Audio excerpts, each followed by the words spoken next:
హీరోగా తనకంటూ మంచి ఇమేజ్ క్రియేట్ చేసుకున్న తిరువూరు ప్రధాన పాత్రలో తెరకెక్కిన తాజా చిత్రం the great pre wedding show. Rahul Srinivas దర్శకుడిగా పరిచయం అవుతూ రూపొందించిన ఈ సినిమా కోర్ పాయింట్ ను ట్రైలర్లోనే రివీల్ చేసి మంచి పని చేశారు. సింపుల్ కాన్సెప్ట్ ఫిలింగా తెరకెక్కిన ఈ చిత్రం ప్రేక్షకుల్ని ఏ మేరకు ఆకట్టుకుంది అనేది చూద్దాం. విజయనగరం జిల్లాలోని ఓ గ్రామంలో ఫోటో స్టూడియో నడుపుతూ ఉంటాడు రమేష్, అంటే తిరువూరు. అతనికున్న ఒకే ఒక్క అసిస్టెంట్ రోహన్ రాయ్. అమాయకంగా చేసే తప్పుల్ని సీరియస్గా తీసుకోకుండా తన స్టూడియో ఎదురుగా ఉండే పంచాయతీ ఆఫీసులో పనిచేసే హేమ, టీనా శ్రావ్యను ప్రేమగా చూసుకుంటూ జీవితం సాఫీగా సాగుతుంటుంది. జిల్లాలోనే the best pre wedding photoshoot చేయమని ఆనంద్, అంటే నరేంద్ర రవి వచ్చి అడగటంతో దాదాపు 1,00,000 పెట్టి ఖర్చు పెట్టించి మరీ షూటింగ్ అంతా చేస్తాడు రమేష్. ఇక కట్ చేసే సదరు ఫోటోషూట్ ఫుటేజ్ మొత్తం ఉన్న మెమొరీ కార్డును రామ్ ప్యాంట్కి ఉన్న కన్నం కారణంగా ఎక్కడో పడిపోయింది. ఆనంద్ సౌందర్యలకు ఫుటేజ్ పోయిందనే విషయం ఎలా చెప్పాలో తెలియక ఆ మెమొరీ కార్డు కోసం వెతుక్కుంటూ రమేష్ నానా ఇబ్బందులు పడుతుంటాడు. ఈ సమస్య నుండి బయటపడేందుకు అతడు తీసుకున్న నిర్ణయం ఏంటి?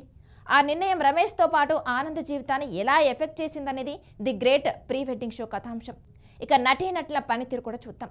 సినిమాలో హీరో తిరువూర్ అయినప్పటికీ ఆనంద్ పాత్ర పోషించిన నరేంద్ర రవి ఎక్కువగా డామినేట్ చేశాడు.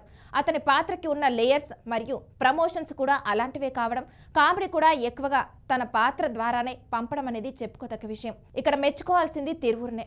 సినిమాకి నేను హీరో అనే ఇన్సెక్యూరిటీతో అతను ఏమాత్రం నెగిటివ్గా రియాక్ట్ అయినా కూడా ఆనంద్ పాత్ర ఇంత బాగా వచ్చేది కాదు. ఇగో లేకుండా ఆనంద్ క్యారెక్టర్ ఆర్కికి తోడ్పడిన తిరువూర్ ప్రశంసార్హుడు. తిరువూర్ పాత్ర కూడా భలే ఉంటుంది. కోపం, నిస్సహాయత్వం, కంగారు వంటి ఎమోషన్స్ను సమానంగా పండించిన అతని ప్రతిభకు ఇంకా చాలా సినిమాలు పడాలి. ముఖ్యంగా తన సమస్యను మర్చిపోయి ఎదుటివాళ్ల సంతోషం కోసం తాపత్రయపడే స్వభావాన్ని చాలా స్వచ్ఛంగా పండించాడు తిరువూర్.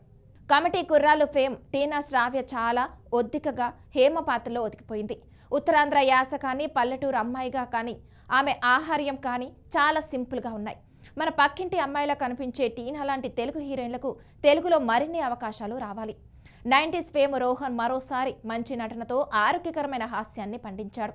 పాత్రలోని అమాయకత్వాన్ని చాలా సహజంగా పండించాడు. పాత్ర స్క్రీన్ స్పేస్ తక్కువైనప్పటికీ కూడా కనిపించిన కాసేపు సన్నివేశాల్లో కూడా మంచి నటన కనపరిచింది యామిని. ఆమె కళ్ళల్లో అమాయకత్వం, బెలతనం భలే ముచ్చటగా కనిపించాయి. మనం కొన్ని దశాబ్దాలుగా చూస్తూ వస్తున్న ప్రభావతి, మాధవి వంటి సీనియర్ మోస్ట్ క్యారెక్టర్ ఆర్టిస్టులు కూడా ఈ సినిమాలో కొత్తగా కనిపించారు. ఇక సాంకేతిక వర్గం పనితీరు కూడా చూద్దాం. సురేష్ బొబ్బిలి పాటలు వినసొంపుగా ఉండగా నేపథ్య సంగీతం మాత్రం ప్రేక్షకుల్ని ఉత్తరాంధ్రకు తీసుకెళ్లిపోయింది. ఓపెనింగ్ టైటిల్స్ నుండి క్లోజింగ్ క్రెడిట్స్ వరకు కూడా ప్రతి సన్నివేశంలో ప్రాంతీయతనమైన హూందాతనాన్ని చక్కగా మేళవించారు. సోమశేఖర్ సినిమాటోగ్రఫీ వర్క్ బాగుంది. లిమిటెడ్ లొకేషన్స్ ను కూడా డిఫరెంట్ యాంగిల్స్ లో బోర్ కొట్టించకుండా వాడుకున్నాడు. సినిమాలో ఎక్కడ టైట్ క్లోజ్ షాట్ అనేది లేకపోవడం, దాదాపుగా కీలకమైన ఎమోషన్స్ అన్నిటి వైట్ షాట్స్ తోనే కవర్ చేసిన విధానం బాగుంది. అలాగే కలర్ గ్రేడింగ్ విషయంలోనూ కూడా మరీ ఎక్కువగా షాట్ చేయకుండా సహజత్వం ఉండేలా చూసుకున్న తీరు కూడా బాగుంది. ఇక దర్శకుడు రాహుల్ శ్రీనివాస్ పనితనం గురించి మాట్లాడుకోవాలంటే ముందుగా ఇంత సింపుల్ కథను ఎక్కడా అనవసరంగా కాంప్లికేట్ చేయకుండా లీనియర్ స్క్రీన్ ప్లేస్తో తెరకెక్కించిన విధానం బాగుంది. అలాగే కాన్సెప్ట్ పాయింట్ ను సిన్సియర్ గా డీల్ చేసిన విధానము ఆకట్టుకుంది. అన్నిటికి మించి పాత్రను మలిచిన తీరు, సందర్భం బట్టి మనిషి స్వభావం, ఒక విషయాన్ని అర్థం చేసుకునే విధానం ఎలా ఉంటుంది అనేది చాలా సింపుల్ గా చెప్పిన విధానం ఆకట్టుకుంటుంది. ఫస్ట్ హాఫ్ ఫేసింగ్ కాస్త స్లోగా అయినప్పటికీ సెకండ్ హాఫ్ మాత్రం వేగం పుంజుకుంటుంది. ఫస్ట్ హాఫ్ విషయంలోనూ ఇంకాస్త కేర్ తీసుకుని ఉంటే సినిమా బ్లాక్ బస్టర్ అయ్యేది. అయినప్పటికీ రాహుల్ శ్రీనివాస్కి మంచి డెబ్యూ అని చెప్పొచ్చు. అలాగే అతన్ని సపోర్ట్ చేసిన నిర్మాతలను కూడా మెచ్చుకోవాలి. సింగిల్ పాయింట్గా ఈ కథను నమ్మి డబ్బులు పెట్టడం అనేది అంత ఈజీ కాదు. కానీ దర్శకుడి ప్రతిభను నమ్మి రిస్క్ చేశారు. మంచి ఫలితం దక్కిందని చెప్పాలి.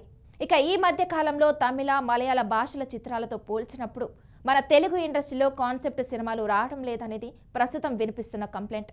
ఆ లోట్ను ఓ మోస్తరుగా తీర్చిన చిత్రం ది ప్రీ వెడ్డింగ్ ఫోటోషూట్.